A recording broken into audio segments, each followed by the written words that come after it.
स्वागत है। आज हम एक ऐसी कहानी में गोता लगाने जा रहे हैं जिसमें ड्रामा है, एक्शन है, इतिहास है और भूगोल का कह सकते हैं एक पूरा संगम है। बिल्कुल। ये कहानी है भारत की जीवन रेखाओं की, हमारी नदियों की। तो आज की हमारी फिल्म का शीर्षक है भारत का अपवाह तंत्र। और पर्दे पर पहला सीन आने वाला है। बिल्कुल तैयार हूँ, चलिए शुरू करते हैं। तो ये है हमारी कहानी का पहला पोस्टर, भारत का अपवाह तंत्र, एक परिचय। यह हमें बताता है कि नदियों का ये जो जाल है, ये इस देश की जीवन रेखा है। और कहानी के दो मुख्य किरदार हैं। पहला हिमालयी अपवाह तंत्र और दूसरा प्रायद्वीपीय अपवाह तंत्र। अच्छा, तो मतलब सारी नदियों को इन्हीं दो बड़े ग्रुप्स में बांटा गया है। पर यहाँ पर एक एग्जाम अलॉट जैसी कोई खास बात लिखी है। हाँ, इसमें लिखा है कि अपवाह तंत्र का अर्थ केवल मुख्य नदी नहीं, बल्कि उसकी सहायक नदियों का पूरा नेटवर्क है। इसका क्या मतलब हुआ? क्या नजर है आपकी, शाबाश। इसका मतलब यह है कि जब हम मान लीजिए सिंधु तंत्र कहते हैं तो हम सिर्फ सिंधु नदी की बात नहीं कर रहे हैं। अच्छा, बल्कि उसकी सभी सहेलियों, मतलब सभी सहायक नदियों की बात कर रहे हैं जो मिलकर एक परिवार बनाती हैं। परीक्षा में यही छोटी छोटी बातें आपको हीरो बनाती हैं। समझ गए। चलिए अब अगली स्लाइड में इन दो किरदारों की टक्कर देखते हैं। ठीक है। चलिए अब देखते हैं हिमालयी और प्रायद्वीपीय नदियों के बीच का महामुकाबला। देखिए, हिमालयी नदियां सदाबहार हैं, मतलब पेरेनियल, साल भर पानी। साल भर। इनका स्रोत है ग्लेशियर और बारिश दोनों। ये युवा हैं, जोश से भरी हैं और गहरी घाटियां जिन्हें गॉर्ज कहते हैं वो बनाती हैं। और दूसरी तरफ है प्रायद्वीपीय नदियां, जो ज्यादातर मौसमी हैं। ये बेचारी सिर्फ बारिश पर निर्भर हैं। ये पुरानी हैं और इनकी घाटियां उथली हैं। यहां भी एक खास नोट है, ये कावेरी नदी के बारे में है। हाँ, कावेरी। ये कहता है कि दक्षिण भारत की होकर भी ये लगभग सदाबहार है। ऐसा कैसे हो सकता है? वाह, आपने कहानी का ट्विस्ट पकड़ लिया।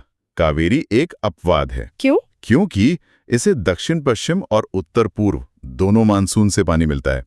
और याद रखिए, एग्जामिनर को हमेशा कहानी के ट्विस्ट वाले किरदार ही पसंद आते हैं। ये तो बहुत दिलचस्प है। बिल्कुल। चलिए अब अपनी कहानी के मुख्य हीरो से मिलते हैं अगली स्लाइड में। चलिए। तो पेश है हमारी फिल्म का हीरो, सिंधु नदी तंत्र। ये उत्तर भारत की सबसे प्रमुख नदी प्रणालियों में से एक है। इसका सफर देखिए, उद्गम से मुहाने तक। कुल लंबाई है 2880 किलोमीटर, लेकिन भारत में इसका हिस्सा है सिर्फ 1114 किलोमीटर। अच्छा, तो इसका मतलब इसका ज्यादातर हिस्सा भारत के बाहर बहता है। और यहाँ एक परीक्षा विशेष नोट भी है। लेह शहर सिंधु नदी के दाएं तट पे स्थित है। क्या ये इतना महत्वपूर्ण है? महत्वपूर्ण? और ये तो ब्लॉकबस्टर सवाल है, कई परीक्षाओं में पूछा गया है। आपको नक्शा दिमाग में छापना होगा। अच्छा। सिंधु नदी बह रही है और उसके दाहिने हाथ पर लेह शहर है। इसे भूलना नहीं है। चलिए अब इस नदी की कहानी को जरा और आगे बढ़ाते हैं। ठीक है। चलिए अगली स्लाइड पर। हर बड़ी कहानी में एक समझौता, एक संधि होती है। यहां वो है 1960 का सिंधु जल समझौता। वर्ल्ड बैंक वाला? हाँ, बीच में है वर्ल्ड बैंक। इसने फैसला सुनाया, पश्चिमी नदियां यानी सिंधु, झेलम, चिनाब का 80% पानी पाकिस्तान का, 20% हमारा। और पूर्वी नदियों का? और पूर्वी नदियां यानी रावी, ब्यास, सतलज का 80% पानी हमारा, 20% पाकिस्तान का। ओह, ये तो बहुत बड़ा बंटवारा है। इसका मतलब हम चिनाब या झेलम का ज्यादा पानी इस्तेमाल ही नहीं कर सकते। बिल्कुल सही पकड़ा। हम उनका सिर्फ 20% पानी ही इस्तेमाल कर सकते हैं। यही इस समझौते का सार है और यही इसे इतना महत्वपूर्ण और कभी-कभी विवादास्पद भी बनाता है। सही। चलिए अब सिंधु के सफर पर निकलते हैं। अगली स्लाइड। ठीक है। अब हम सिंधु नदी के साथ साथ सफर करेंगे। देखिए इसका रास्ता। ये भारत में प्रवेश करती है दमचोक से और भारत से निकलती है चिल्लास से। और देखिए ये लद्दाख और जास्कर, दो महान पर्वत श्रृंखलाओं के बीच से अपना रास्ता बनाती है। वाह। और फिर बुंजी नाम की जगह पर ये एक गहरी गॉर्ज बनाती है। सोचिए वो नज़ारा। कमाल है।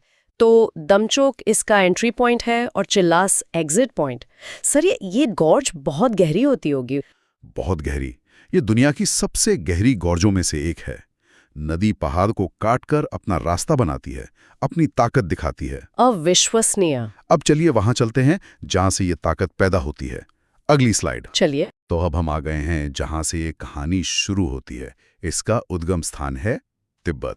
ग्लेशियर है बोखरचू। बोखरचू। और वहां इसका स्थानीय नाम है सिंगी खम्बान। सिंगी खम्मान। हाँ, जिसका मतलब है शेर मुख यानी लायंस माउथ। क्या शाही नाम है। वाह, शेर का मुंह। ऐसा लगता है जैसे किसी शेर के मुंह से पानी की धारा निकल रही हो। या तो एक सीधा सीधा एग्जाम अलर्ट है। याद रखें, उद्गम = बोखरचू ग्लेशियर, तिब्बत। हाँ, ये परीक्षा का सबसे पसंदीदा सवाल है। सीधा निशाना, सिंधु का उद्गम कहाँ है? बोखरचू ग्लेशियर। इसे दिमाग में चिपका लीजिए। ठीक है। अब मिलते हैं सिंधु के परिवार से। अगली स्लाइड। हम्म। अब मिलते हैं सिंधु की 5 बहनों से, जिन्हें हम पंचनद कहते हैं, लेकिन इनके दो नाम हैं, एक आधुनिक और एक प्राचीन, जो हमारे वेदों में मिलता है। अच्छा, 2 नाम। हाँ, झेलम को कहते थे वितस्ता, चिनाब को अस्कनी, रावी को परुष्णी, ब्यास को विपाशा और सतलज को शुतुद्री। अरे बाप रे, इतने सारे प्राचीन नाम कैसे याद होंगे? ये तो इतिहास जैसा लग रहा है। यही तो भूगोल और इतिहास का संगम है।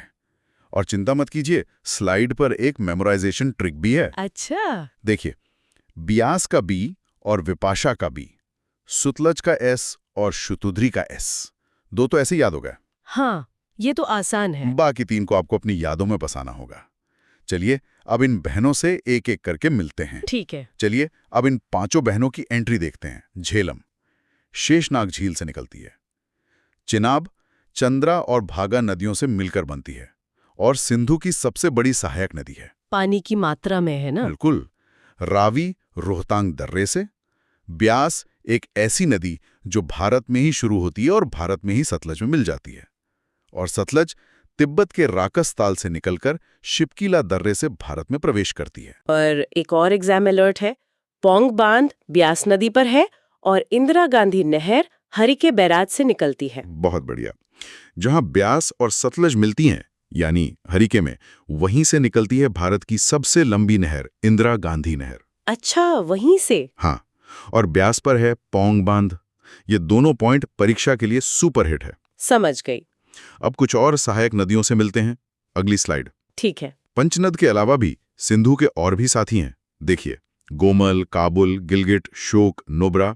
और जहां इतनी नदियां हो वहां विवाद भी होते हैं। बिल्कुल। देखिए, ये अलर्ट वाला बांध, निमो मास्गो परियोजना, ये सिंधु नदी पर है और भारत पाकिस्तान के बीच एक विवादित परियोजना है। क्या ये विवाद भी सिंधु जल समझौते की वजह से है? क्योंकि सिंधु का 80% पानी तो पाकिस्तान का है। क्या कनेक्शन जोड़ा है, बिल्कुल सही। भारत कहता है हम सिर्फ run of the river project बना रहे हैं, यानी बहते पानी से बिजली बना रहे हैं, पानी रोक नहीं रहे। पर पाकिस्तान इसे समझौते का उल्लंघन मानता है। यही है विवाद।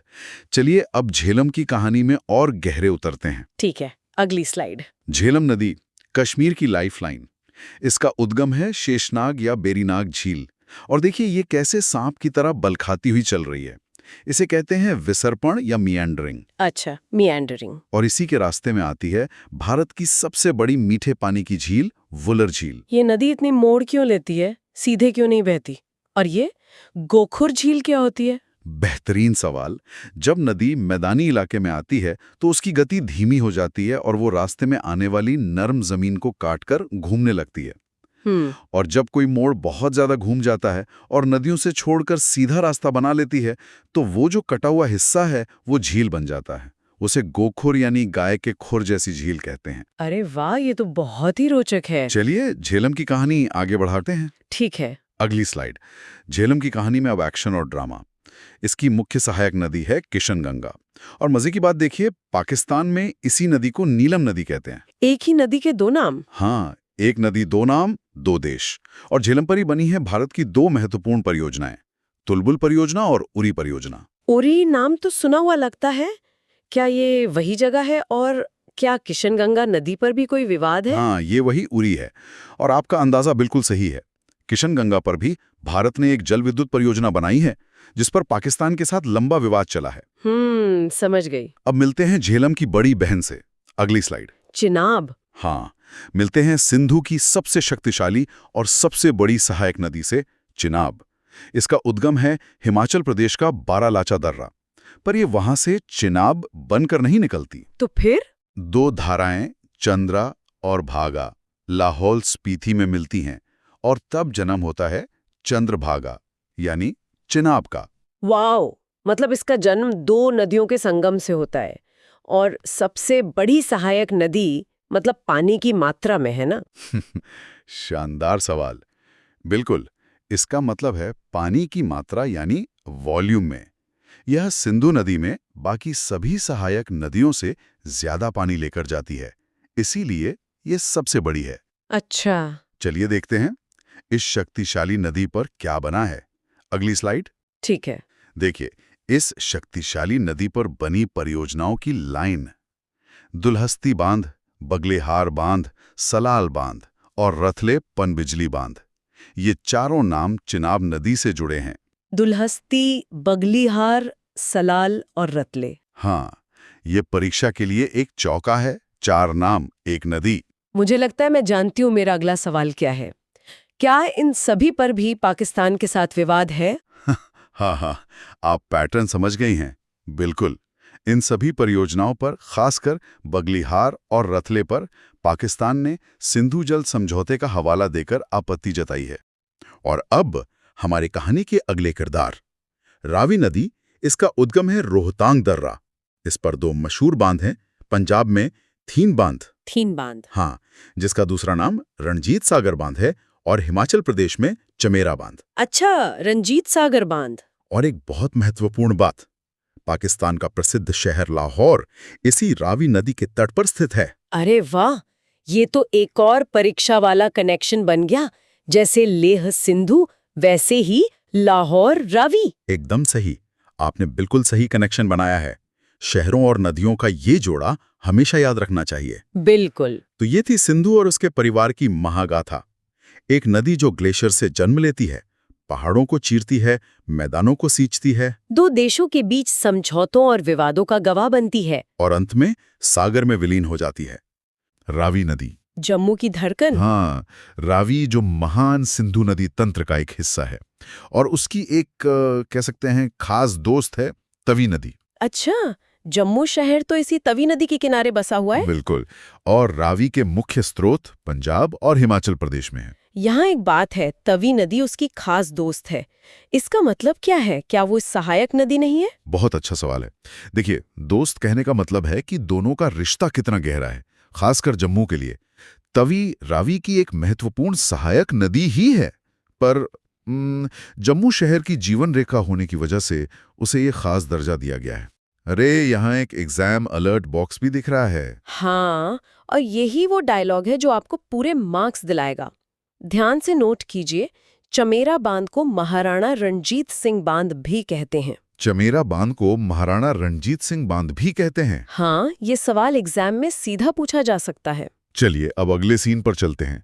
हमारी अगली हीरोइन है व्यास नदी। इसका उद्गम देखिए, हिमाचल प्रदेश में व्यास कुंड से होता है, और ये आगे जाकर सतलज नदी से मिलती है, हरिके बैराज पर। हाँ, और हरिके बैराज कोई मामूली जगह नहीं है। इस तस्वीर में इसे इतना बड़ा क्यों दिखाया गया है? क्योंकि वो सिर्फ एक बैराज नहीं है, वो एक संगम है। एक ऐसा संगम जहां से एक बिल्कुल नई कहानी शुरू होती है, जिसके बारे में हम आगे जानेंगे। सर, एक और एग्जाम अलर्ट। बिल्कुल, और ये भारतीय भूगोल का एक सुपरस्टार फैक्ट है। व्यास एकमात्र ऐसी नदी है जो पूरी तरह भारत में बहती है। सिंधु तंत्र में। हाँ, सिंधु तंत्र में। ये देश नहीं छोड़ती, ये भारत की अपनी नदी है, इसे याद रखना है। तो अब देखते हैं व्यास की पूरी यात्रा। कुल्लू से हरिके तक, उद्गम व्यासकुंड से, और ये पाकिस्तान नहीं जाती, भारत में ही सतलज से मिल जाती है। और मिलने की जगह है हरिके बैराज, पंजाब। सही। और इस पर 2 महत्वपूर्ण बांध भी हैं, पोंग और पंडोह। एक सवाल है, अगर ये सतलज से मिल जाती हैं तो मतलब इसका अपना अस्तित्व वहां खत्म हो जाता है? एक तरह से हाँ, जैसे एक सहायक किरदार मुख्य किरदार से मिलकर कहानी को आगे बढ़ाता है, वैसे ही व्यास सतलज से मिलकर एक बड़ी कहानी का हिस्सा बन जाती है। और यहाँ फिर से वही एग्जाम अलर्ट। हाँ, और इसे बार बार दिखाने का मतलब है कि ये कितना जरूरी है। व्यास एकमात्र ऐसी नदी है जो पूरी तरह भारत में बहती है। इसे दिमाग में सेट कर लीजिए। अब उस संगम से क्या निकला वो देखते हैं। एक चमत्कार। अगली स्लाइड है मरु गंगा, रेगिस्तान की प्यास। ये तो इंदिरा गांधी नहर है, भारत की सबसे लंबी नहर, जो हरिके बैराज से निकलती है और रेगिस्तान की प्यास बुझाती है। इसे मरु गंगा क्यों कहा गया? और इसका पुराना नाम राजस्थान नहर था, तो इसे बदला क्यों गया? देखिए, मरु मतलब मरुस्थल और गंगा मतलब जीवनदायिनी। अच्छा, इसने रेगिस्तान को जीवन दिया, इसीलिए इसे मरुगंगा का ये भावपूर्ण नाम दिया गया। और 1984 में इंदिरा गांधी को श्रद्धांजलि देने के लिए इसका नाम बदला गया। और एग्जाम अलर्ट भी तो यही कह रहा है। सही पकड़ा। इसका पुराना नाम राजस्थान नहर था, 1984 में नाम बदला गया। ये तारीख और पुराना नाम दोनों ही परीक्षा के लिए बहुत महत्वपूर्ण है। ये इंजीनियरिंग का एक कमाल है। चलिए अब उस नदी की बात करते हैं जिसमें व्यास आकर मिलती है।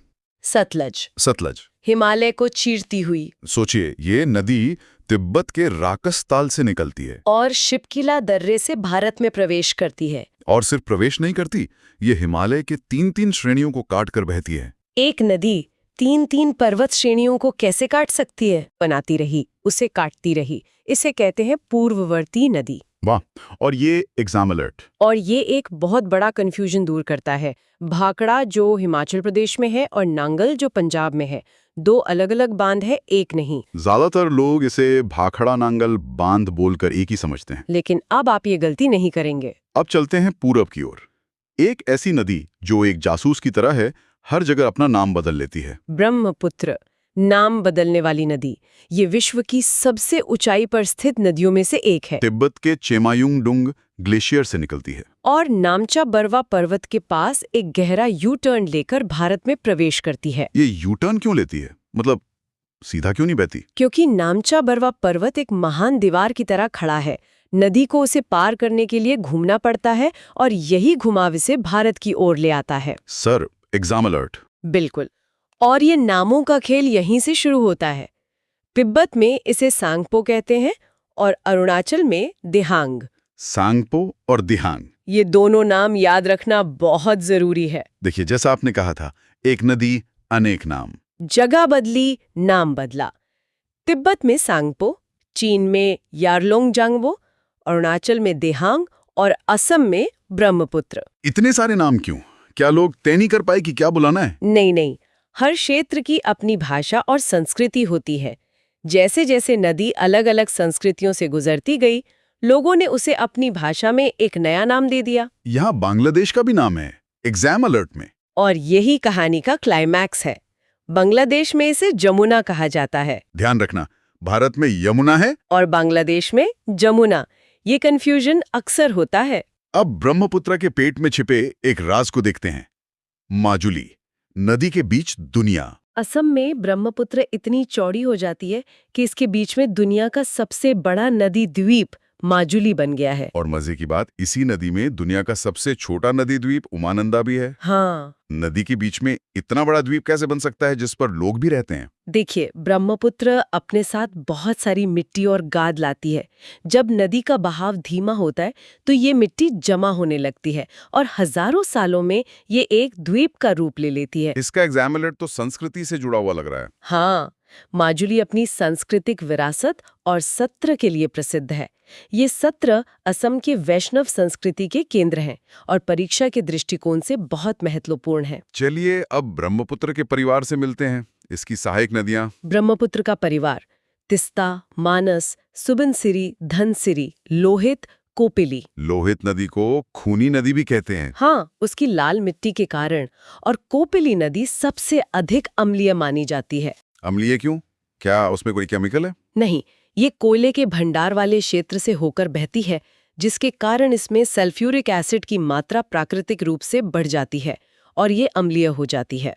और एग्जाम अलर्ट में एक और बांध का नाम है? सही देखा, बराक नदी पर तिपाईमुख बांध प्रस्तावित है। प्रस्तावित मतलब अभी बना नहीं है? नहीं, अभी बना नहीं है, लेकिन प्रस्तावित परियोजनाओं पर सवाल अक्सर पूछे जाते हैं। और अब हमारी फिल्म की मुख्य किरदार की एंट्री होती है। गंगा नदी तंत्र, एक संपूर्ण परिचय। ये भारत की जीवन रेखा है। हिमालय से निकलकर बंगाल की खाड़ी तक का इसका सफर भारत की आत्मा का सफर है। बिल्कुल। इसमें लेफ्ट बैंक और राइट बैंक सहायक नदियां, ये क्या होती हैं? कल्पना कीजिए कि आप नदी के साथ बह रहे हैं। जिस दिशा में नदी बह रही है उसी दिशा में आपका मुंह है। ठीक है। तो आपके बाईं ओर से आकर मिलने वाली नदियां लेफ्ट बैंक और दाईं ओर से आकर मिलने वाली नदियां राइट बैंक ट्रिब्यूटरीज कहलाएंगी। और एग्जाम अलर्ट तो सीधा फैक्ट है। हाँ, ये नंबर याद कर लीजिए। गंगा भारत की सबसे लंबी नदी है, 2525 किलोमीटर। ये सिर्फ एक नंबर नहीं है, ये भारत की पहचान है। देखिए, गंगा को क्यों इतना पूजा जाता है? माँ गंगा, भारत की आत्मा, ये भारत का सबसे बड़ा नदी तंत्र है 2008 में इसे राष्ट्रीय नदी घोषित किया गया। और 2017 में उत्तराखंड हाईकोर्ट ने इसे जीवित इकाई का दर्जा दिया। जीवित इकाई का दर्जा देने का क्या मतलब होता है? इसका मतलब है कि कानूनी तौर पर गंगा को वही अधिकार प्राप्त है जो किसी इंसान को है। उसे नुकसान पहुंचाना किसी इंसान को नुकसान पहुंचाने जैसा माना जाएगा। और एग्जाम अलर्ट में गोदावरी का जिक्र है। हाँ, ये तुलना हमेशा पूछी जाती है। गंगा के बाद गोदावरी, जो 1465 किलोमीटर लंबी है, भारत की दूसरी सबसे लंबी नदी है। इसे दक्षिण गंगा भी कहते हैं। बिल्कुल, फर्स्ट और सेकंड रैंक हमेशा याद रखनी चाहिए। अब देखते हैं गंगा बनती कैसे है। आरंभ बद्रीनाथ और टिहरी। कहानी शुरू होती है दो धाराओं से, अलकनंदा और भागीरथी। बद्रीनाथ अलकनंदा नदी के तट पर है और भारत का सबसे ऊंचा बांध टिहरी बांध भागीरथी नदी पर है। सही। एक मिनट, अगर टिहरी भारत का सबसे ऊंचा बांध है तो ये सीधे गंगा पर क्यों नहीं है? क्योंकि उस जगह पर नदी का नाम गंगा है ही नहीं, वहां वो भागीरथी कहलाती है। अरे, गंगा तो इन दोनों के मिलने के बाद बनती है। अच्छा, तो एग्जाम अलर्ट यही बता रहा है। बिल्कुल, यही फिल्म का ट्विस्ट है। भागीरथी और अलकनंदा देवप्रयाग में मिलकर गंगा कहलाती हैं। देवप्रयाग ही गंगा का जन्म स्थान है। उस जन्म से पहले की कहानी पंचप्रयाग, देवभूमि का संगम। हाँ, अलकनंदा अपने रास्ते में 4 और नदियों से मिलती हैं, जिससे विष्णुप्रयाग, नंदप्रयाग, कर्णप्रयाग और रुद्रप्रयाग बनते हैं। और पांचवां और अंतिम प्रयाग है देवप्रयाग। बिल्कुल। क्या इन प्रयागों का क्रम मतलब सीक्वेंस याद रखना जरूरी है? जरूरी, ये सबसे ज्यादा जरूरी है। नीचे टेक्स्ट में भी लिखा है, ये क्रम एग्जाम में अक्सर पूछा जाता है। और एग्जाम अलर्ट फिर से देवप्रयाग पर जोर दे रहा है। हाँ, क्योंकि देवप्रयाग ही वो संगम है जहां से गंगा का नामकरण होता है। Devprayag, Alaknanda plus Bhagirathi equals to Ganga. ये समीकरण कभी नहीं भूलना है। अब आस्था और भूगोल को जोड़ते हैं। 4 धाम, आस्था के केंद्र। गंगोत्री से भागीरथी, यमुनोत्री से यमुना, केदारनाथ के पास से मंदाकिनी और बद्रीनाथ से अलकनंदा निकलती है। मैं हमेशा केदारनाथ और बद्रीनाथ की नदियों में कंफ्यूज हो जाता हूँ। और एग्जामिनर यही चाहता है कि आप कंफ्यूज हो, इसीलिए ये एग्जाम अलॉट है। हाँ, केदारनाथ मंदाकिनी नदी के तट पर है, जबकि बद्रीनाथ अलकनंदा दे। कंफ्यूज ना हो। शाबाश, आपने बिल्कुल सही पॉइंट पकड़ा है। इसे आज ही रट लीजिए। चलिए अब गंगा को पहाड़ों से मैदानों में लाते हैं। गंगा की यात्रा, प्रमुख शहर और मार्ग। उत्तराखंड से निकलकर उत्तर प्रदेश, फिर बिहार और झारखंड से होते हुए पश्चिम बंगाल तक। बिल्कुल। कानपुर, प्रयागराज, वाराणसी, पटना जैसे प्रमुख शहर इसी के किनारे बसे हैं। बिल्कुल। क्या राज्यों का और इन शहरों का क्रम भी पूछा जा सकता है? बिल्कुल पूछा जा सकता है। स्लाइड पर लिखा भी है, शहरों का क्रम याद रखें। पश्चिम से पूर्व की ओर का क्रम बहुत महत्वपूर्ण है। समझ गया, ये पूरा मैप ही एक तरह से एग्जाम अलर्ट है। एकदम सही। और अब फिल्म के सपोर्टिंग एक्टर्स की बारी। गंगा की सहायक नदियाँ। दाएं तट से यमुना और सोन मिलती हैं जी। और बाएं तट से रामगंगा, गोमती, घाघरा, गंडक, कोसी मिलती हैं। कोसी नदी को बिहार का शोक क्यों कहते हैं? क्योंकि ये नदी अपना रास्ता बदलने के लिए कुख्यात है और हर साल बिहार में भयानक बाढ़ लाती है, जी। जिससे बहुत जानमाल का नुकसान होता है। इसीलिए इसे शोक कहते हैं। हाँ। और यहाँ का एग्जाम अलर्ट तो बहुत ही खास लग रहा है। ये खास है क्योंकि एक अपवाद है, एक एक्सेप्शन। यमुना गंगा की एकमात्र हिमालयी सहायक नदी है जो दाएं तट पर मिलती है। बाकी हिमालयी नदियां बाएं तट से मिलती हैं। इस महाकाव्य का पहला अध्याय शुरू करते हैं। चलो देखते हैं गंगा के बाएं तट पर कौन से किरदार सबसे पहले सामने आते हैं। हमारी कहानी की शुरुआत होती है हिमालय और मैदान के संगम से। ठीक है, मैं देख रहा हूं। हमारे सामने है रामगंगा और गोमती। हेडलाइन ही बता रही है कि ये दोनों किरदार एक दूसरे से बहुत अलग हैं, एक पहाड़ों से तो दूसरा मैदान से।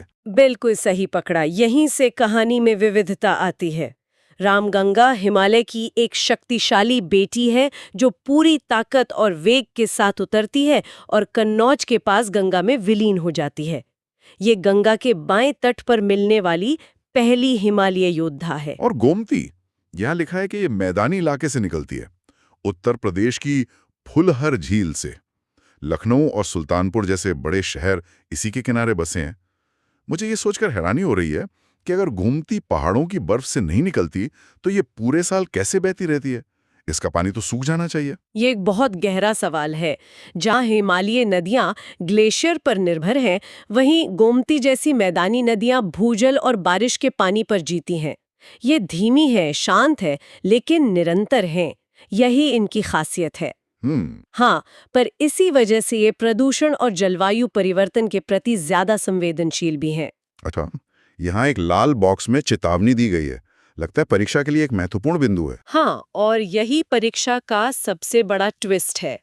परीक्षक हमेशा ये मानकर सवाल बनाते हैं कि छात्र सोचेंगे कि गंगा की सभी सहायक नदियां पहाड़ों से आती हैं। लेकिन याद रखना, गोमती इस कहानी का अपवाद है।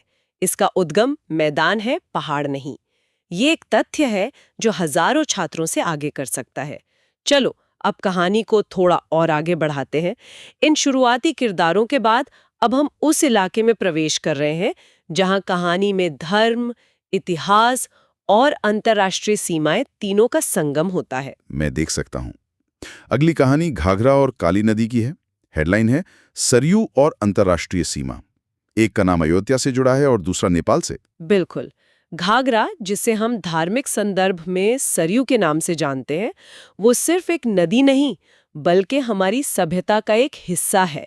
राप्ती इसकी एक प्रमुख सहायक नदी है और दूसरी तरफ है काली नदी, जो मिलाम ग्लेशियर से निकलकर भारत और नेपाल के बीच एक प्राकृतिक सीमा खींच देती है। अच्छा, ये नदी दोस्ती और कूटनीति दोनों की प्रतीक है।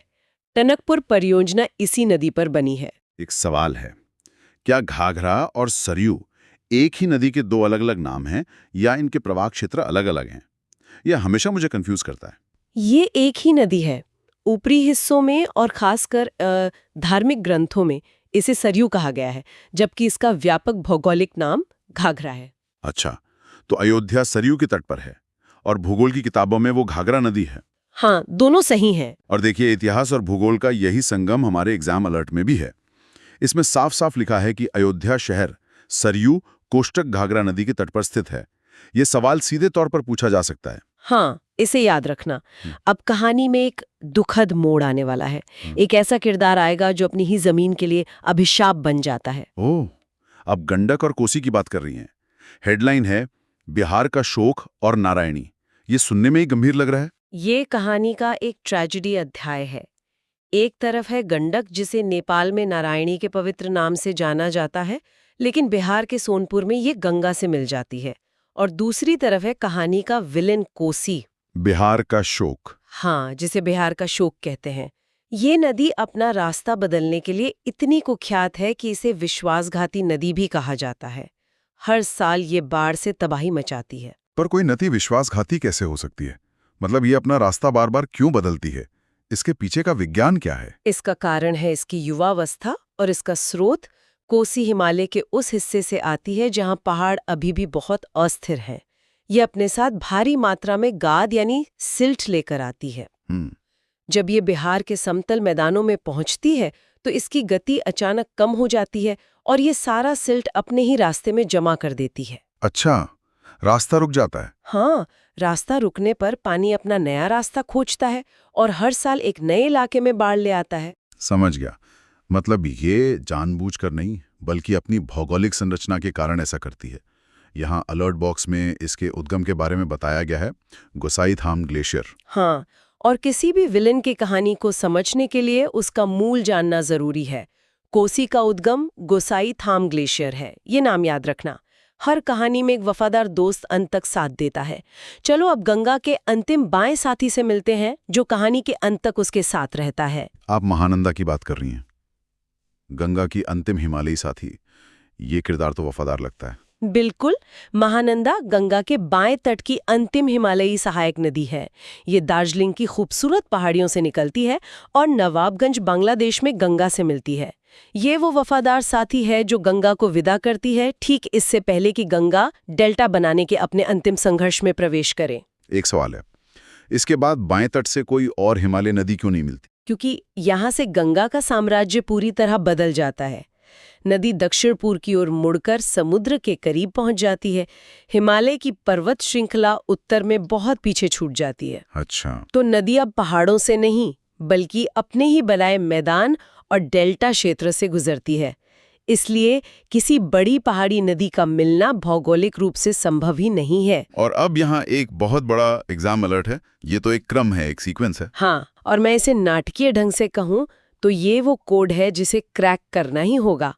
पश्चिम से पूर्व की ओर बाएं तट की नदियों का सही क्रम, रामगंगा, फिर गोमती, फिर घाघरा, फिर गंडक, फिर कोसी और अंत में महानंदा। ये क्रम इस महाकाव्य का सार है। इसे याद रखना ही असली चुनौती है। अब तक हमने गंगा के साम्राज्य की एक तरफ की सेना देखी। अब मिलते हैं कहानी के दूसरे सबसे बड़े नायक से, जो गंगा के समानांतर चलता है, उसकी परछाई बनकर। मैं बात कर रही हूं द जाइंट यमुना की। स्लाइड पर नाम है दायां तट, द जाइंट यमुना। हेडलाइन, सबसे बड़ी सहायक नदी। और नक्शे में भी ये वाकई विशाल लग रही है। ये सिर्फ दिख नहीं रही, ये है भी। यमुना गंगा की सबसे बड़ी और सबसे वफादार सहायक नदी। इसका उद्गम होता है यमुनोत्री ग्लेशियर की बंदरपूछ चोटी से। इसकी लंबाई देखो, 1376 किलोमीटर। ये लगभग गंगा के समानांतर बहती है और प्रयागराज के पवित्र संगम पर अपनी बड़ी बहन गंगा से मिल जाती है। दिल्ली, मथुरा, आगरा जैसे शहर जो भारत के इतिहास की गवाह हैं, इसी के किनारे बसे हैं। इसे गंगा की सबसे लंबी सहायक नदी कहा गया है, लेकिन क्या ये एकमात्र हिमालयी नदी है जो दाएं तट पर मिलती है?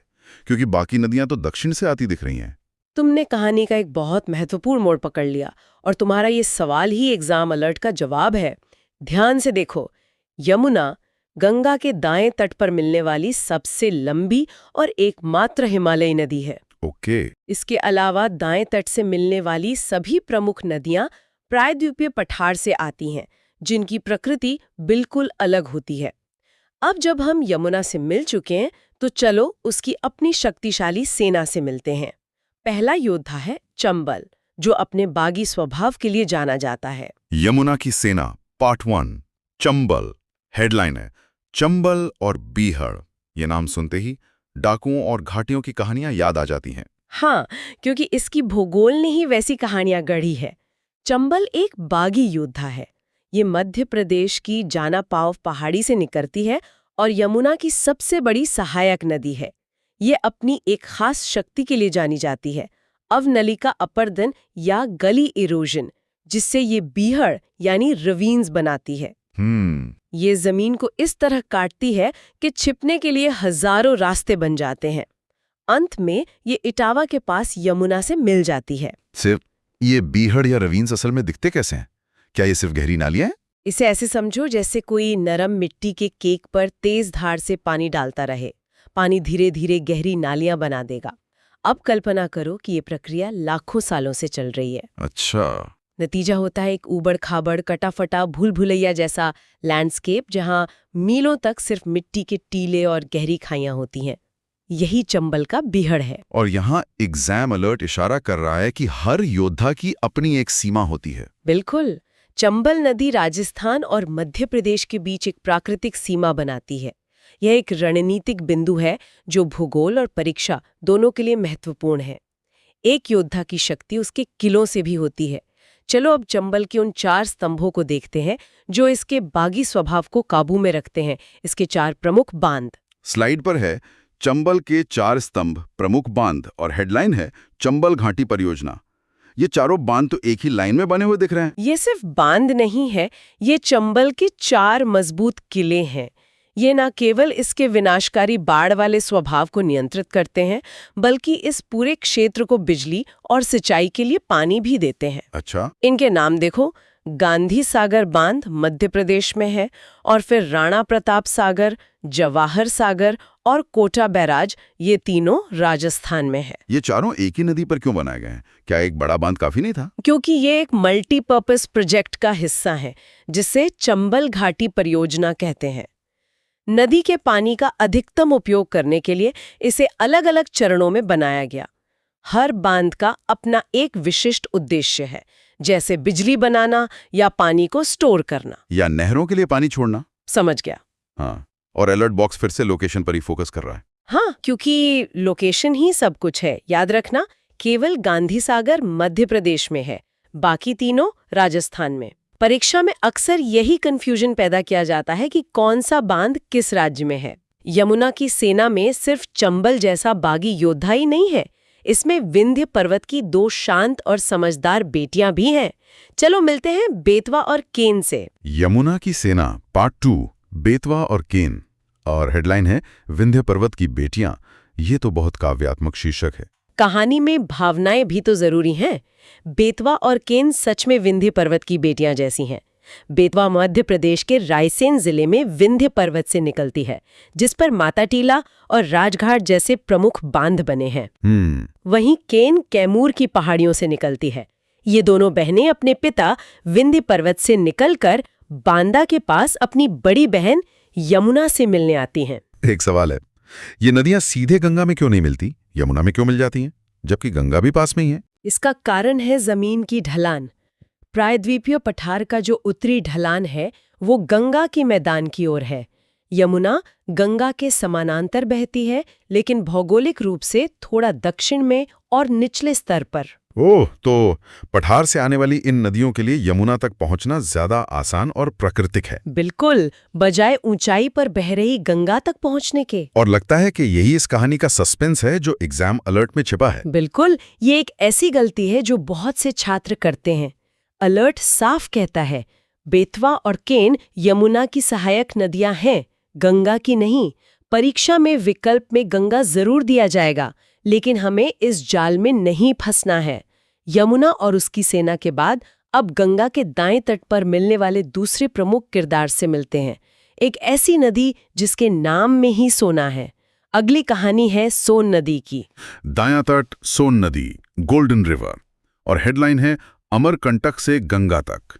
तो ये है गोल्डन रिवर जाती है, लेकिन सोन अपनी अलग राह चुनकर उत्तर की ओर बहती है और पटना के पास सीधे गंगा में मिलती है। अच्छा, कहते हैं कि इसकी बालू में सोने के कण पाए जाते हैं, इसीलिए इसका नाम सोन नदी पड़ा। क्या सच में इसकी रेत में सोना मिलता है? और ये उत्तर की ओर क्यों बहती है, जबकि ज्यादातर प्रायद्वीपीय नदियां पूर्वी या पश्चिम की ओर बहती हैं? ऐतिहासिक रूप से इसकी रेत में सोने के कण मिलने के प्रमाण है, हालांकि आज ये व्यावसायिक रूप से महत्वपूर्ण नहीं है।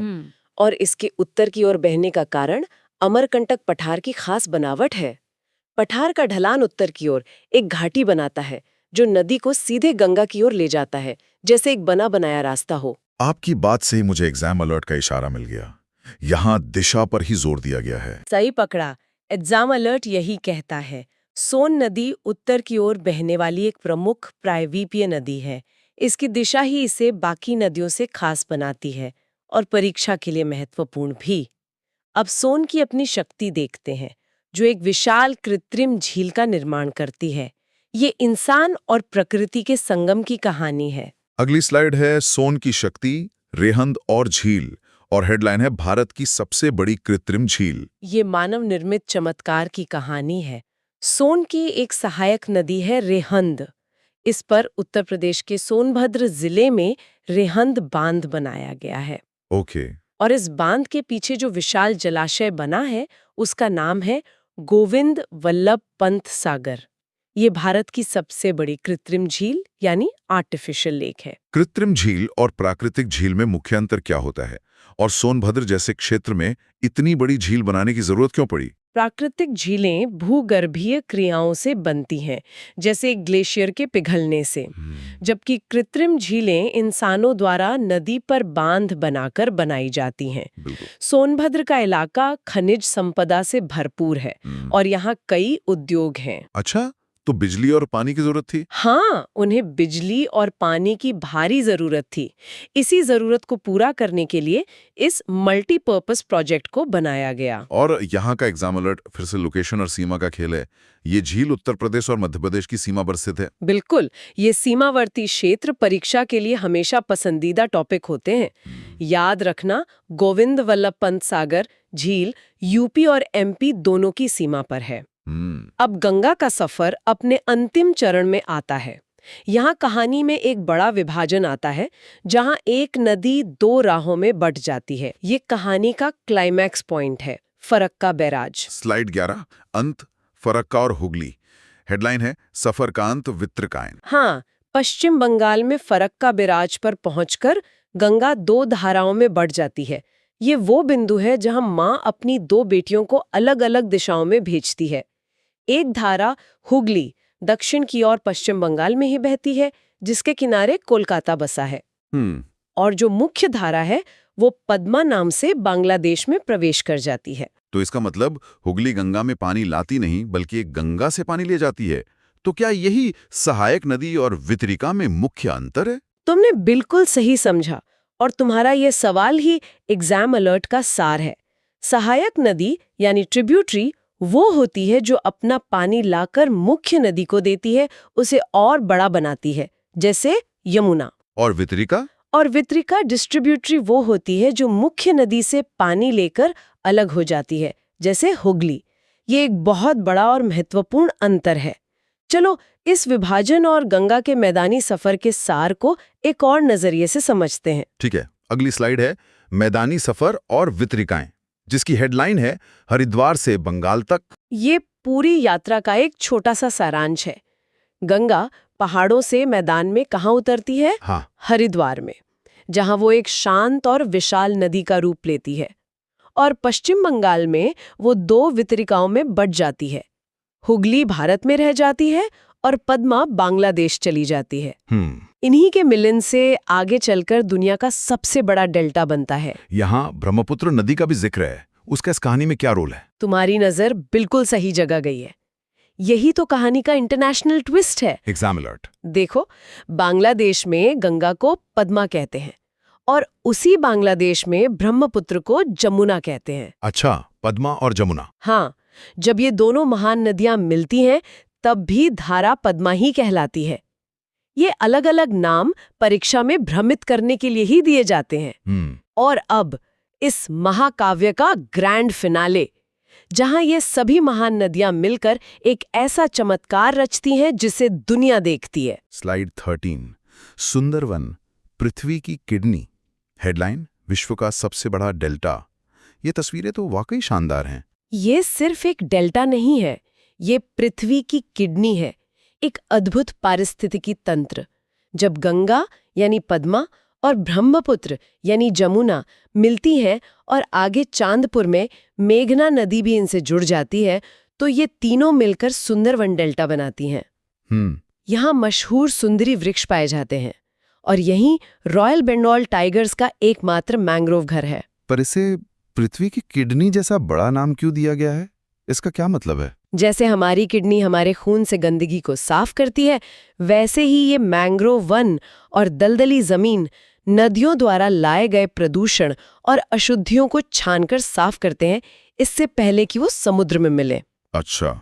ये तटीय इलाकों को तूफानों और सुनामी की विनाशकारी लहरों से भी बचाते हैं। ये एक प्राकृतिक फिल्टर और एक रक्षक कवच है। और यहाँ का अलर्ट तो एक चौंकाने वाला तथ्य बता रहा है, यह दुनिया का सबसे तेजी से बढ़ता हुआ डेल्टा है। हाँ, ये एक जिंदा सांस लेता हुआ लैंडस्केप है। नदियां हर साल अपने साथ अरबों टन नई मिट्टी लाती हैं और इस डेल्टा का विस्तार करती रहती हैं। ये प्रकृति की एक कभी न खत्म होने वाली रचना है। तो पूरी फिल्म हमने देख ली, अब समय है एक क्विक रिकैप का, ताकि सारे किरदार और घटनाएं हमें हमेशा याद रहें। अंतिम स्लाइड है समरी क्विक रिकैप, जिसकी हेडलाइन है एक नजर में गंगा तंत्र। ये तो पूरी फिल्म का पोस्टर लग रहा है। बिल्कुल, ये पूरी कहानी को संक्षेप में दोहराने के लिए है। बाएं तट की नदियां एक क्रम में रामगंगा, गोमती, घाघरा, गंडक, कोसी, महानंदा। दाएं तट की प्रमुख नदियां यमुना और सोन। फिर यमुना की अपनी सेना चंबल, बेतवा, केन और कुछ प्रमुख किलों यानी बांधों के नाम भी दिए गए हैं। इस पूरे मैप को एक साथ देखकर एक बात साफ हो रही है, गंगा के बाएं तट पर मिलने वाली नदियों की संख्या ज्यादा है। और तुमने फिल्म का सार पकड़ लिया, यही तो हमारा अंतिम एग्जाम अलर्ट है। गंगा के बाएं तट पर मिलने वाली नदियां संख्या में ज्यादा है, जबकि दाएं तट पर यमुना अकेले ही एक बड़ी सेना के बराबर है और सोन उसका साथ देती है। लेकिन सबसे बड़ा सवाल ये है कि इस महाकाव्य के अगले अध्याय में हमारा यानी इंसानों का किरदार क्या होगा? क्या हम इसके रक्षक बनेंगे या इसके विनाश का कारण? यह एक ऐसा सवाल है जिसका जवाब हमें और आने वाली पीढ़ियों को मिलकर लिखना होगा। अगली स्लाइड पर देखो। डेल्टा और एस्चुअरी। हाँ सर, दिख रहा है। देखो ये कैसे एक दूसरे से बिल्कुल अलग हैं। जो पूर्वी घाट की नदियां हैं जैसे महानदी, जी, वो समुद्र में मिलने से पहले डेल्टा बनाती हैं। ये एक बहुत ही उपजाऊ मैदान होता है। अच्छा, और डेल्टा शब्द का सबसे पहला इस्तेमाल हेरोडोटस ने किया था ना सर, नील नदी के लिए? एकदम सही। वहीं दूसरी तरफ पश्चिमी घाट की नदियां हैं, वो बहुत तेज ढलान से बहती हैं। तो उनमें मिट्टी जमा करने का समय ही नहीं होता होगा। बिल्कुल, इसलिए वो डेल्टा नहीं बल्कि एस्चुअरी यानी ज्वार नदमुख बनाती हैं। ये गहरा मुहाना होता है और यह प्रायद्वीपीय नदियां वी आकार की घाटियों में बहती हैं। सर ये बहुत दिलचस्प है, लेकिन नदी की रफ्तार से ऐसा क्या फर्क पड़ता है कि एक डेल्टा बनाती है और दूसरी एस्चुअरी? बहुत अच्छा सवाल। देखो, धीमी नदी अपने साथ लाई मिट्टी को आराम से जमा करती जाती है, जिससे डेल्टा बनता है, और तेज नदी मिट्टी जमा करने के बजाय मुहाने को और गहरा काट देती है, जिससे एस्चुअरी बन जाती है। ओह सर, यहाँ एक एग्जाम अलर्ट है। इसमें लिखा है डेल्टा उपजाऊ होते हैं जबकि एस्चुअरी गहरे गड्ढे बनाती है। बिल्कुल सही आशीष, यह एक महत्वपूर्ण अंतर है। परीक्षा में यह सवाल पूछा जा सकता है कि कौन सी भू आकृति कृषि के लिए ज्यादा फायदेमंद है। तो जवाब डेल्टा होगा। याद रखना, डेल्टा मतलब उपजाऊ भूमि का वरदान। चलो आशीष, अब कहानी के एक ऐसे किरदार से मिलते हैं जिसकी कहानी में दर्द और समृद्धि दोनों हैं।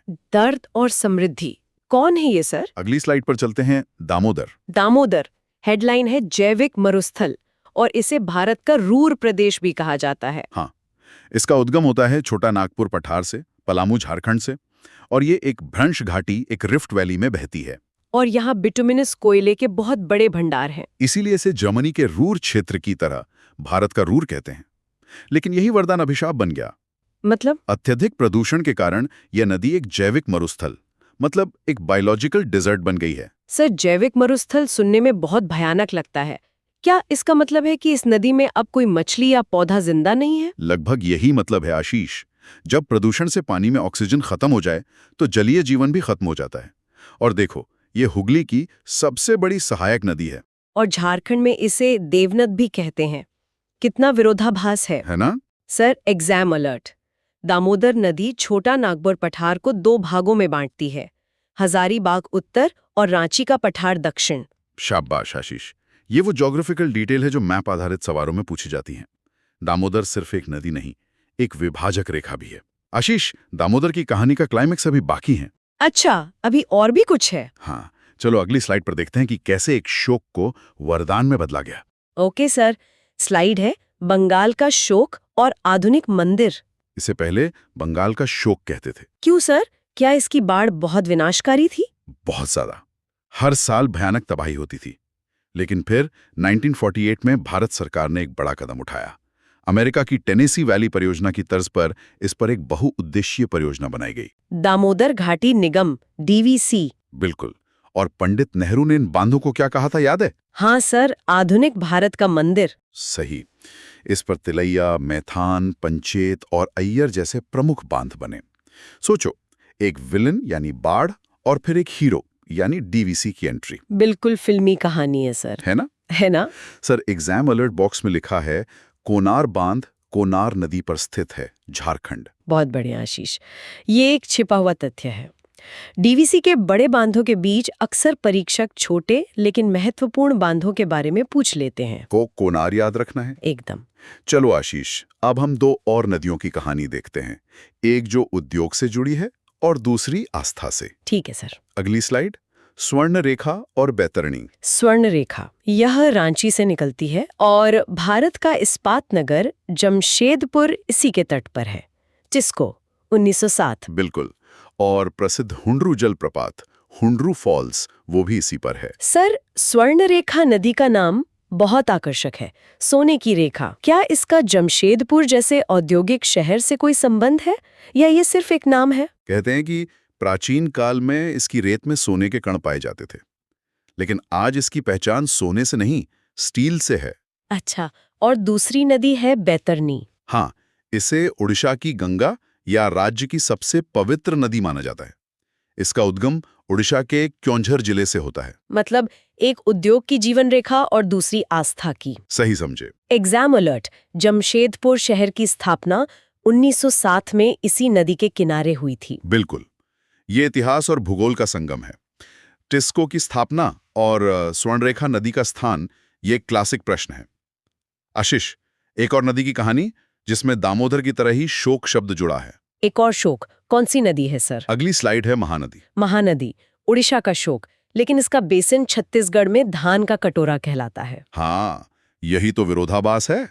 सर मैं थोड़ा उलझन में हूँ। एक तरफ ये उड़ीसा का शोक है और दूसरी तरफ छत्तीसगढ़ का धान का कटोरा।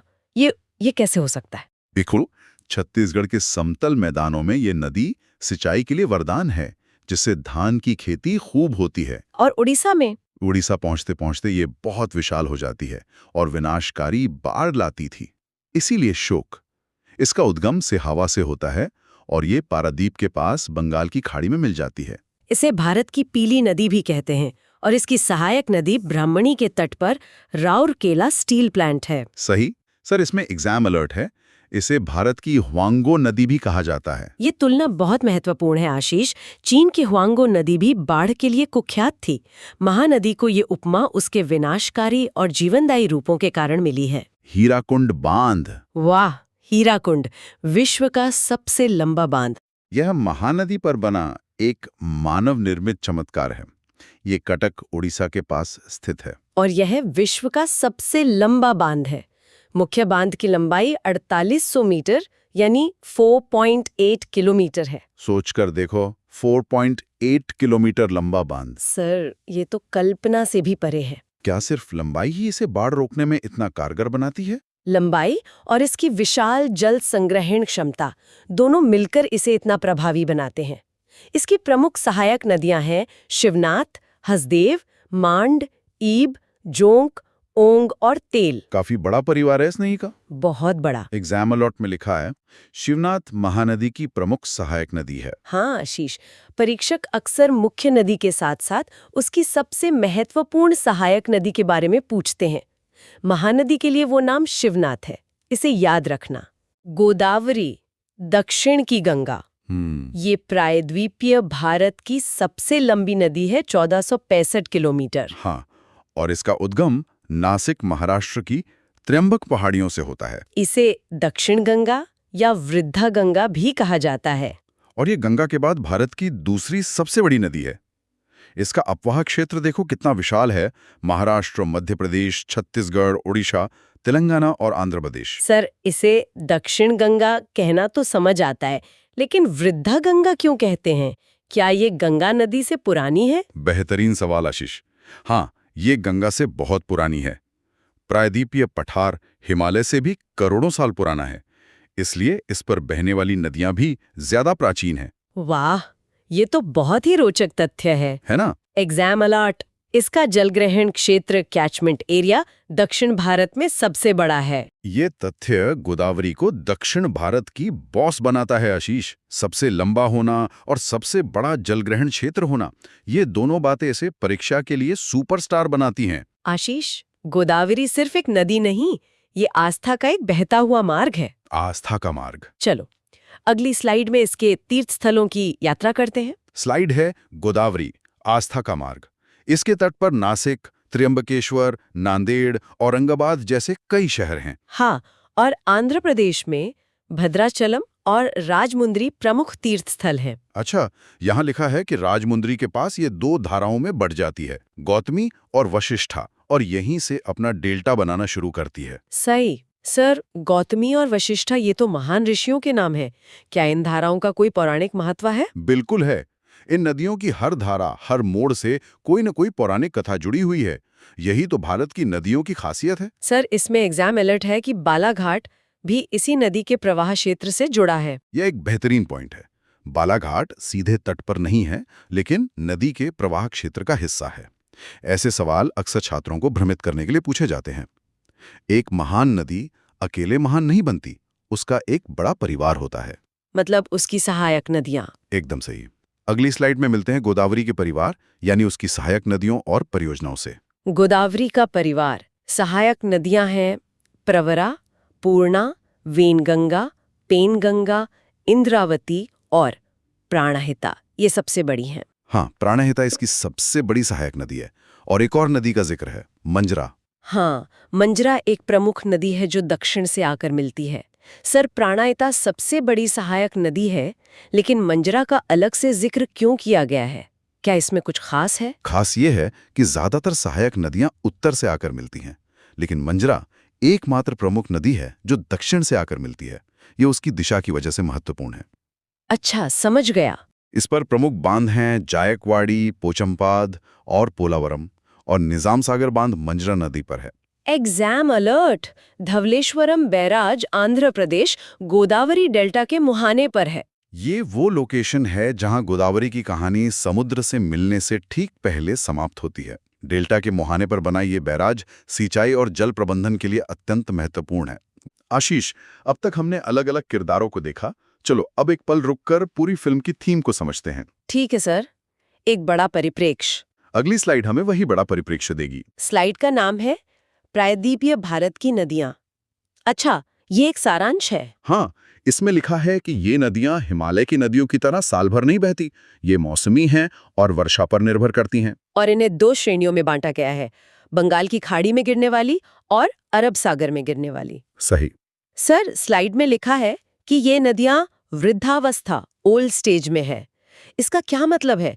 क्या नदियां भी बूढ़ी होती हैं? हाँ, भूवैज्ञानिक दृष्टि से इसका मतलब है कि इन नदियों ने अपनी घाटियों को लाखों सालों में इतना गहरा काट लिया है कि अब उनका बहाव धीमा हो गया है। वो अपनी युवावस्था की ऊर्जा खो चुकी हैं। अच्छा, एग्जाम अलर्ट! प्रायद्वीपीय नदियां अपनी वृद्धावस्था में है, इसलिए ये डेल्टा और एस्चुअरी बनाती हैं। यही तुम्हारे सवाल का जवाब है आशीष। वृद्धावस्था का मतलब है कि इन नदियों ने अपनी घाटियों को गहरा काट लिया है और अब उनका बहाव धीमा हो गया है। और इसी धीमे बहाव के कारण वे अपने साथ लाई मिट्टी जमा करके डेल्टा बनाती हैं। बिल्कुल सही। कहानी में एंट्री होती है दक्षिण भारत के दूसरे सबसे बड़े नायक की। दूसरा सबसे बड़ा नायक? मतलब अब कृष्णा नदी की बारी है? बिल्कुल। अगली स्लाइड है कृष्णा नदी पर। ये प्रायद्वीपीय भारत की दूसरी सबसे बड़ी नदी है, लगभग 1400 किलोमीटर। हाँ, इसका उद्गम होता है महाबलेश्वर चोटी, महाराष्ट्र से।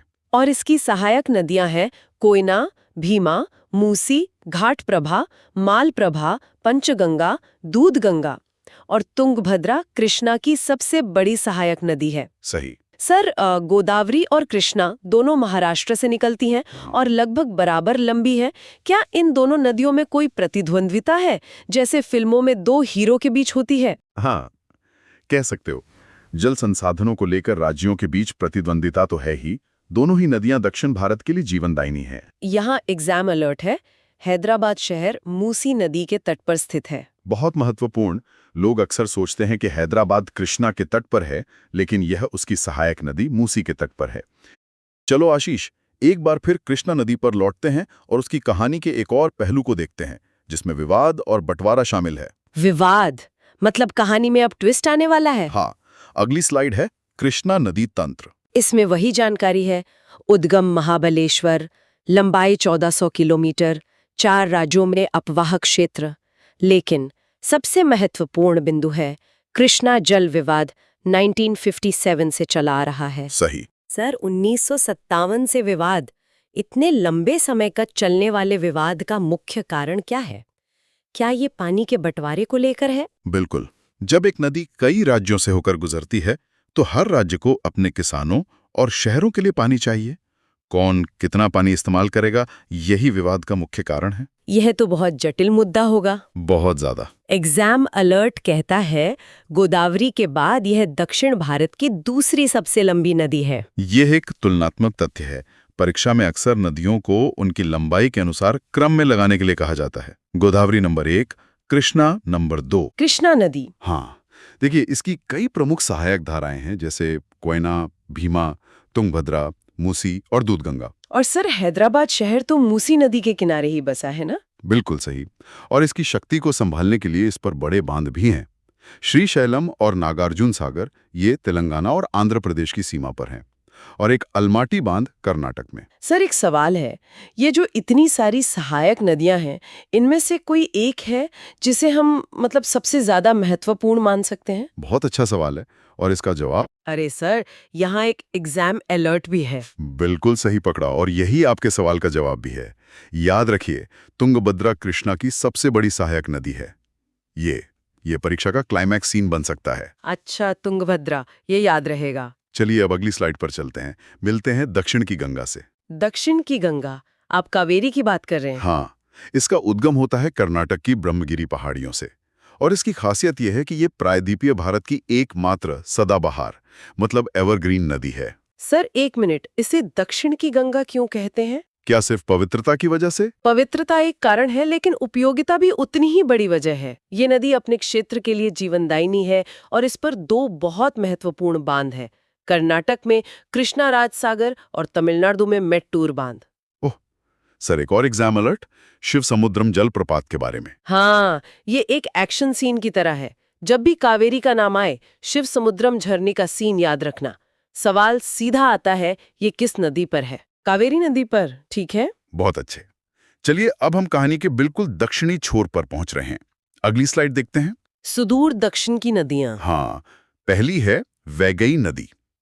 ये तमिलनाडु की वरुशाद पहाड़ी से निकलती है, और जो प्रसिद्ध मदुरई शहर और मीनाक्षी मंदिर है ना, वो इसी के तट पर है? बिल्कुल। और दूसरी है ताम्रपर्णी नदी। ये अगस्त्य मलाई पहाड़ी से निकलती है, और ये भारत की सबसे दक्षिणतम मतलब सदर्न मोस्ट नदी है। भारत की सबसे दक्षिणी नदी, ये तो सच में एक अनोखा तथ्य है। सर, क्या इसकी कोई और भी खासियत है? हाँ, वो उसके प्रोजेक्ट से जुड़ी है। सर, यहाँ एग्जाम अलर्ट की जगह प्रोजेक्ट अलर्ट लिखा है। बहुत बढ़िया नजर है आपकी। इसका भी उतना ही महत्व है। पापनाशम परियोजना ताम्रपर्णी नदी पर है। प्रोजेक्ट मतलब विकास, और विकास मतलब परीक्षा का सवाल। पापनाशम प्रोजेक्ट ताम्रपर्णी नदी पर, समझ गई। चलिए अब रेगिस्तान के एक रहस्य को सुलझाते हैं। अगली स्लाइड पर देखिए, मरुस्थल की लुप्त नदी। ये तो सुनने में ही दिलचस्प लग रहा है। यह है लूनी नदी। निकलती है अजमेर के पास नाग पहाड़ी से, पर इसका अंतिम पड़ाव वो कोई सागर नहीं है। ये कच्छ के रण में जाकर विलीन हो जाती है। मतलब समुद्र तक पहुंच ही नहीं पाती? ये तो किसी अधूरी कहानी जैसी लगती है। ऐसा क्यों होता है सर? क्योंकि रेगिस्तान में पहुंचते पहुंचते इसका पानी कम हो जाता है और जमीन में ही समा जाता है। भूगोल में इसे अंतःस्थलीय अपवाह या इनलैंड ड्रेनेज कहते हैं। और एक और बात, बाड़मेर के बाद इसका पानी खारा हो जाता है। खारा? हाँ। सर, इसका एक और नाम भी है, एग्जाम अलर्ट में लिखा है। हाँ, इसके इसी खारेपन वाले किरदार की वजह से इसे लवण नदी यानी सॉल्ट रिवर भी कहा जाता है। ये नाम ही अपने आप में एक जवाब है। बहुत ही अनोखी नदी है ये। बिल्कुल। अब एक ऐसी नदी से मिलते हैं जो भूगोल के नियमों को ही चुनौती देती है। चलिए अगली स्लाइड पर। माही नदी। हाँ, ये मध्य प्रदेश की मेहत झील से निकलती है, फिर राजस्थान और गुजरात से बहकर खंबात की खाड़ी में गिरती है। राजस्थान में इसे भीलों या आदिवासियों की गंगा भी कहते हैं। सर, स्लाइड में लिखा है कि ये कर्क रेखा को 2 बार काटती है। ये कैसे संभव है? कोई नदी अपना रास्ता ऐसे कैसे बदल सकती है? ये जमीन की बनावट की वजह से होता है। नदी पहले उत्तर की तरफ बहती है, कर्क रेखा को पार करती है, और फिर एक यू टर्न लेकर दक्षिण पश्चिम की ओर बहते हुए उसे दोबारा काटती है। ओह, एग्जाम अलर्ट में लिखा है कि ये दुनिया की एकमात्र ऐसी नदी है। ये तो बहुत बड़ा फैक्ट है सर। बिल्कुल। ये सिर्फ भारत का नहीं, विश्व का अद्वितीय हीरो है। माही एकमात्र नदी है जो कर्क रेखा को दोबारा काटती है। ये सवाल सुपरहिट है। कमाल है। चलिए अब कहानी में एंट्री हो रही है एक रानी की, भ्रंश घाटी की रानी। अगली स्लाइड देखिए। भ्रंश घाटी की रानी, ये है नर्मदा नदी। हाँ, इसका उद्गम होता है अमरकंटक चोटी से, और ये पश्चिम की ओर बहने वाली सबसे लंबी प्रायद्वीपीय नदी है, लगभग 1312 किलोमीटर। सर, ये भ्रंश घाटी क्या होती है और ये नदी डेल्टा क्यों नहीं बनाती? भ्रंश घाटी मतलब रिफ्ट वैली। जमीन का वो हिस्सा है जो 2 दरारों के बीच नीचे धंस गया हो। नर्मदा विंध्याचल और सतपुड़ा पर्वतों के बीच ऐसी एक घाटी से बहती है, और तेज बहाव और चट्टानी रास्ते की वजह से ये ज्यादा गाद नहीं ले जाती। इसीलिए डेल्टा की जगह एस्चुरी मतलब ज्वार नदमुख बनाती है। अच्छा, तो ये सीधे समुद्र में मिल जाती है। बिल्कुल। सर, एग्जाम अलर्ट, ये अरब सागर में गिरने वाली सबसे लंबी भारतीय नदी है। शाबाश। पश्चिम की ओर बहने वाली नदियों में ये लीड रोल में है। लंबाई और दिशा दोनों ही परीक्षा के लिए महत्वपूर्ण है। ठीक है सर। अब देखिए, रानी है तो उसका महल और शक्ति भी होगी। चलो अगली स्लाइड में नर्मदा की शक्ति देखते हैं। नर्मदा के झरने और परियोजनाएं। हाँ, जबलपुर के पास जब ये संगमरमर की चट्टानों से घिरती है तो धुआंधार जलप्रपात बनाती है। पानी धुएं जैसा लगता है। इसके अलावा यहाँ कपिलधारा और सहस्रधारा जलप्रपात भी हैं। संगमरमर की चट्टानों से झरना, ये तो सुनने में इतना सुंदर लग रहा है। क्या इस जगह का कोई खास नाम है है ना? सर, मेरे सवाल का जवाब एग्जाम अलर्ट में ही है। ये जबलपुर में भेड़ाघाट के पास है। सही कहा, लोकेशन बहुत जरूरी है। धुआंधार मतलब भेड़ाघाट, जबलपुर, इसे याद कर लीजिए। और हाँ, इस पर सरदार सरोवर, ओंकारेश्वर, महेश्वर और इंदिरा सागर जैसे बड़े बड़े बांध भी हैं। यानी ये नदी बहुत शक्तिशाली है। बहुत ज्यादा। अब नर्मदा की जुड़वा बहन से मिलने का समय है। अगली स्लाइड। ताप्ती नदी। हाँ, इसे सतपुड़ा की बेटी भी कहते हैं। ये मुल्ताई पहाड़ी से निकलती है और ये भी नर्मदा की तरह ही एक भ्रंश घाटी में बहती है। सर, इसे नर्मदा की जुड़वा क्यों कहा गया है? सिर्फ इसलिए कि ये भी भ्रंश घाटी में बहती है? हाँ, ये एक बड़ा कारण है। दोनों का रास्ता समानांतर है, दोनों पश्चिम की ओर बहती हैं, दोनों एस्चुरी बनाती हैं। और हाँ, प्रसिद्ध सूरत शहर इसी ताप्ती नदी के तट पर है। इस पर उकाई और काकरापार बांध हैं। सर, एग्जाम अलर्ट में इसकी लंबाई का भी जिक्र है। पश्चिम की ओर बहने वाली दूसरी सबसे लंबी नदी। बिल्कुल, नर्मदा हीरोइन है तो ये सेकंड लीड है। पश्चिम की ओर बहने में नर्मदा के बाद दूसरा स्थान ताप्ती का ही है। अच्छा, नर्मदा के बाद ताप्ती। चलिए अब गोवा चलते हैं। बीच के अलावा वहाँ की नदियों की कहानी भी बहुत दिलचस्प है। अगली स्लाइड। गोवा की जीवन रेखा। यहाँ दो नदियां मुख्य हैं, मांडवी, जिसे गोवा की जीवन रेखा कहते हैं, और दूसरी जुआरी, जो गोवा में बहने वाली सबसे लंबी नदी है, करीब 92 किलोमीटर। सर, गोवा इतना छोटा राज्य है और वहां की सबसे लंबी नदी सिर्फ 92 किलोमीटर। क्या इन छोटी नदियों का भी इतना बड़ा महत्व है? बहुत ज्यादा। जुआरी नदी के मुहाने पर मारमा गांव जैसा बड़ा बंदरगाह है। और मांडवी। सर, दूध सागर जलप्रपात का नाम तो फिल्मों में भी सुना है। एग्जाम अलर्ट इसी के बारे में है? हाँ, ये एक ब्लॉकबस्टर सीन है। दूध सागर जलप्रपात मांडवी नदी पर है। ये सीन भूलना मत। बिल्कुल नहीं। दूध सागर मतलब मांडवी नदी। शाबाश। अब बात होगी भारत के सबसे ऊंचे किरदारों की, कर्नाटक के विशाल जलप्रपात। अगली स्लाइड। भारत के सबसे ऊंचे जलप्रपात। हाँ, देखिए, शरावती नदी पर जोग जलप्रपात है, ये बहुत प्रसिद्ध है। और फिर एक है वराही नदी, जिस पर कुंचिकल जलप्रपात है। सर, जोग फॉल्स और कुंचिकल फॉल्स दोनों ही बहुत प्रसिद्ध है, लेकिन भारत का सबसे ऊंचा कौन सा है, इसमें हमेशा कंफ्यूजन रहता है। सही कहा आपने, कंफ्यूजन रहता है, लेकिन रिकॉर्ड के हिसाब से कुंचिकल भारत का सबसे ऊंचा जलप्रपात है, जो वराही नदी पर है। वाराही नदी पर कुंचिकल, ठीक है। सर, एग्जाम अलर्ट में जोग जलप्रपात का दूसरा नाम दिया है गरसोप्पा। बहुत अच्छा पॉइंट है। जैसे एक हीरो के दो नाम होते हैं, जोग फॉल्स का दूसरा नाम गरसोप्पा है। ये भी परीक्षा में पूछा जाता है। जोग या गरसोप्पा? चलिए हमारे फिल्म के अंतिम सीन में चलते हैं, गॉड्स ओन कंट्री, केरल। अगली स्लाइड। केरल की जीवनदायिनी नदियां। यहाँ दो नदियां बहुत महत्वपूर्ण हैं।